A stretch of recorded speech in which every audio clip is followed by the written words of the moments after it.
పూరా local. Welcome to పూరా local. తెలంగాణలో సంచలనం సృష్టించిన ఫోన్ ట్యాపింగ్ కేసులో ఇప్పుడు మరో నేతను విచారించనున్నారు సిట్ అధికారులు. ఇప్పుడు విచారించే నేత అప్పట్లో కాంగ్రెస్ లో ఉండి బీఆర్ఎస్ పై ఆరోపణలు చేశారు. ఇప్పుడు బీఆర్ఎస్ లో ఉండి కాంగ్రెస్ ను నిందించడం చర్చనీయాంశంగా మారింది. ఆ నేత ఎవరూ కాదు, ఆర్ఎస్ ప్రవీణ్.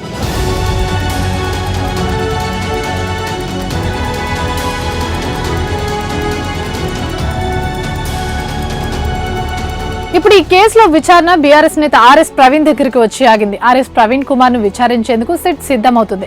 ట్యాపింగ్ కేసులో ఇప్పటికే పలు రాజకీయ పార్టీలకు చెందిన నాయకులను సిట్ విచారించి వాంగ్మూలాలను నమోదు చేసుకుంది. ఈ క్రమంలోనే ప్రవీణ్ కుమార్ కు నోటీసులు జారీ చేసి విచారించేందుకు సన్నద్దమవుతున్నట్లు తెలుస్తోంది. గత అసెంబ్లీ ఎన్నికల సమయంలో బహుజన్ సమాజ్ పార్టీ రాష్ట్ర అధ్యక్షుడిగా ఉన్న ఆర్ఎస్ ప్రవీణ్ సిర్పూర్ నియోజకవర్గం నుండి పోటీ చేశారు. ఎన్నికల సమయంలో తన ఫోన్ ను ప్రభుత్వం ట్యాప్ చేస్తోందంటూ ఆయన పోలీసులకు ఫిర్యాదు చేశారు. ఎన్నికల ప్రచారంలో భాగంగా ఈ అంశాన్ని ప్రముఖంగా ప్రస్తావిస్తూ నేను ఇచ్చిన ఫిర్యాదుని పోలీసులు పట్టించుకోవడం లేదని బహిరంగంగా విమర్శించారు. అప్పుడిచ్చిన ఫిర్యాదుపై ఇప్పుడు సిట్ ఆర్ఎస్పీ వాంగ్మూలాన్ని నమోదు చేయాలని నిర్ణయించింది. దీనిపై ఆర్ఎస్ ప్రవీణ్ కుమార్ ఎక్స్ లో స్పందించారు. కాంగ్రెస్ పార్టీ ఫోన్ ట్యాపింగ్ వ్యవహారంలో దేశ భద్రతను బజారులో తాకట్టు పెట్టింది. మీ బాధ్యతారహితం వల్ల శత్రు దేశాలకు కూడా మన రహస్య వ్యవస్థల గురించి తెలిసిపోయిందని ఆరోపిస్తున్నారు.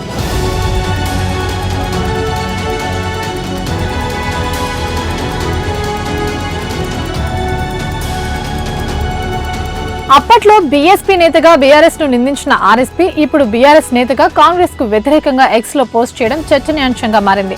అప్పట్లో ట్యాపింగ్ కేసులో ప్రధాన నిందితుడిగా ఉన్న ఎస్ఐబి మాజీ చీఫ్ ప్రభాకర్ రావు తన సెల్ ఫోన్, ల్యాప్టాప్ ను సిట్ అధికారులకు అప్పగించారు. సిట్ అధికారులు వాటిని సాంకేతికంగా విశ్లేషించేందుకు ఫోరెన్సిక్ సైన్స్ ల్యాబ్ కు పంపించారు. అయితే ఫోన్ ట్యాపింగ్ జరిగిన సమయంలో ప్రభాకర్ రావు 2 సెల్ ఫోన్లను ఉపయోగించినట్టు అధికారుల దగ్గర సమాచారం ఉంది. ఒకటి అధికారిక నెంబర్, మరొకటి వ్యక్తిగత ఫోన్ నెంబర్. ఇందులో ఒక నెంబర్ కు సంబంధించిన సెల్ ఫోన్ ను మాత్రమే ఆయన సిట్ కు అప్పగించారు. మరోవైపు ట్యాపింగ్ కేసులో పలువురు రాజకీయ నాయకులకు సిట్ నోటీసులు జారీ చేసి వారి వాంగ్మూలాలను సైతం నమోదు చేస్తోంది. ఈ క్రమంలో బీజేపీ ఎమ్మెల్యే ఏలేటి మహేశ్వర్ రెడ్డి నుండి వాంగ్మూలం నమోదు చేసేందుకు తమ ఎదుట విచారణకు హాజరు కావాల్సిందిగా నోటీసులు జారీ చేసింది. నిజానికి ఆయన ఇప్పటికే సిట్ ఎదుట విచారణకు హాజరు కావాల్సి ఉన్న పార్టీ కార్యక్రమాల్లో బిజీగా ఉండడంతో రాలేకపోయినట్లు తెలుస్తోంది. ఈ నేపథ్యంలో ఆయన 1-2 రోజుల్లో సిట్ ఎదుట హాజరవుతారని సమాచారం. మరికొందరు రాజకీయ నేతలు, వారి అనుచరులు కూడా సిట్ విచారించనున్నట్లు తెలుస్తోంది. ఇదే కోవలో వ్యాపారవేత్తల ఫోన్లను ట్యాప్ చేసి కోట్లలో ఎలక్టోరల్ బాండ్లను కొనిపించుకున్న ఉదంతంపై సిట్ ప్రత్యేక దృష్టి సారించింది. ఈ క్రమంలో అప్పట్లో ట్యాపింగ్ ముఠా బాధితులుగా ఉన్న వ్యాపారవేత్తలను విచారించనున్నట్లు సమాచారం. ఇవి ఇప్పటివరకు అప్డేట్స్. మరిన్ని అప్డేట్స్ కోసం చూస్తూనే ఉండండి పూరా లోకల్.